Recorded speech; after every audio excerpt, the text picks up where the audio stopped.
एक पुरसुकून रात थी टोरंटो कनाडा 1987 में।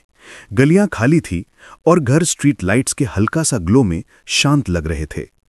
केनेथ पार्क्स अपने बेडरूम में सो रहा था, पुरसुकून और रिलैक्स्ड, लेकिन उसके अंदर कुछ चल रहा था जो उसके कंट्रोल के बाहर था। उसकी बॉडी एक इनविजिबल फोर्स के जरिए चल रही थी और वो रात एक भयानक ट्रेजेडी में बदलने वाली थी। केनेथ को पहले भी नींद में चलने का प्रॉब्लम था। कभी वो बैकयार्ड में, कभी गैराज में मिल जाता बिना कुछ याद किए। फैमिली और फ्रेंड्स को पता था और शुरू में यह हार्मलेस लगता था, लेकिन किसी ने नहीं सोचा कि यह रात एक रियल लाइफ नाइटमेयर बन सकती है। आधी रात के आसपास केनेथ साइलेंटली उठ गया। घर बिल्कुल साइलेंट था। वो कपड़े पहना और रेडी हो गया, लेकिन उसका दिमाग बिल्कुल अनकॉन्शियस था। उसके मूव्स प्रिसाइज और मैकेनिकल थे, जैसे किसी इनविजिबल डायरेक्टर ने हर स्टेप कंट्रोल कर दिया हो। वो घर में साइलेंटली चल रहा था, हर स्टेप सस्पेंस और इयरीनेस से भरपूर। वो अपने मदर इन लॉ और फादर इन लॉ के बेडरूम में गया। रूम डार्क था और दोनों डीप स्लीप में थे। केनेथ का माइंड ब्लैंक था, लेकिन उसकी बॉडी डेडली और प्रिसाइज थी। अटैक इंटेंस और शॉकिंग था, कोई रीजन नहीं, सिर्फ स्लीप वॉकिंग का एक्सट्रीम फॉर्म। अटैक के बाद केनेथ साइलेंटली घर छोड़ गया, लेकिन यहां से कहानी और भयानक हो गई। उसने कार उठाई और पुलिस स्टेशन तक ड्राइव किया, माइल्स दूर, बिना किसी अवेयरनेस के। गलियां खाली, रात साइलेंट, सिर्फ इंजन की साउंड के साथ वो ड्राइव कर रहा था अपने सबकॉन्शियस ऑटो पायलट पे। पुलिस स्टेशन में एंटर करके बोला, मुझे लगता है मैंने कुछ बुरा कर दिया। ऑफिसर्स शॉक और कंफ्यूज हो गए। केनेथ का काम और हॉरर मिक्स फेस और वर्ड्स सबको फ्रीज कर दिया। इन्वेस्टिगेशन शुरू हुई। घर में ऑफिशियल्स पहुंचे। Mother in law seriously injured और फादर इन लॉ डेड मिले। सीन कियोटिक और ईरी था। नीबर्स और फ्रेंड्स डिस्क्राइब करते कि केनेथ एक काम और जेंटल इंसान है। कैसे यह मुमकिन है कि एक हार्मलेस इंसान इतना डेडली एक्ट कर दे बिना अवेयरनेस के। ट्रायल फेमस हुआ स्लीप वॉकिंग डिफेंस के लिए। लॉयर्स आर्ग्यू करते कि केनेथ फुल्ली अनकॉन्शियस था और उसके एक्शंस के लिए रिस्पॉन्सिबल नहीं था।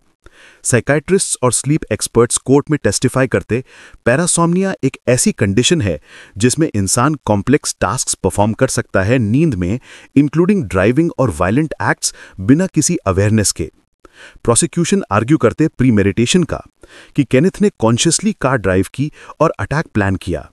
लेकिन evidence, tyre tracks, route analysis, witness statements और स्लीप वॉकिंग हिस्ट्री सब प्रूव करते कि वो अनअवेयर था। जूरी कंफ्यूज्ड, लेकिन एक्सपर्ट्स के टेस्टिमोनी स्ट्रांग और कन्विंसिंग थे। केनेथ कोर्ट में टेस्टिफाई करता, मुझे याद नहीं, मैं सो रहा था, पता नहीं कैसे हुआ, मैं गिल्टी फील करता हूं, लेकिन मेरा दिमाग अस्लीप था। वर्ड्स चिलिंग और हॉन्टिंग थे। पब्लिक डिवाइड हो गया, कुछ लोग शॉक में और जस्टिस चाहते, कुछ लोग फैसिनेटेड कि ह्यूमन माइंड इतना अनप्रिडिक्टेबल और डेंजरस हो सकता है।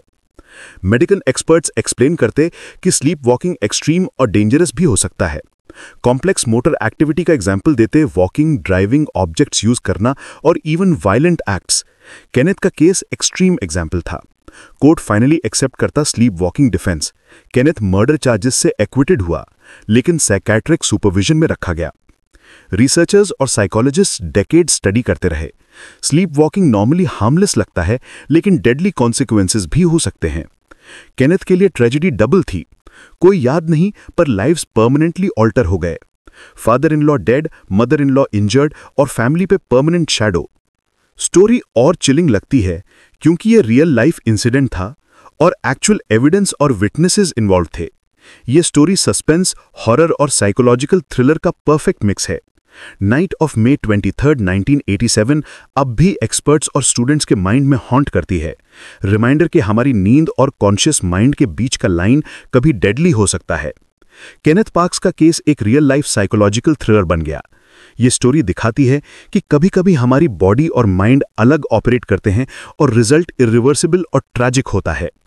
फैमिली, लॉ और मेडिकल कम्युनिटी के लिए यह लेसन था, ह्यूमन माइंड के अननोन डेप्थ्स को अंडर एस्टिमेट नहीं करना चाहिए। इवन टुडे लोग केनेथ पार्क्स का केस सुनते हैं और इमेजिन करते हैं, एक शांत रात, एक नॉर्मल इंसान और एक स्लीप वॉकिंग स्टेट जो डेडली और हॉरिफाइंग ट्रेजेडी में कन्वर्ट हो गई। सस्पेंस, हॉरर और रियल लाइफ बेस्ड स्टोरी का कॉम्बिनेशन इसे सिनेमैटिक और एंगेजिंग बनाता है। Thanks for watching. See you in the next video.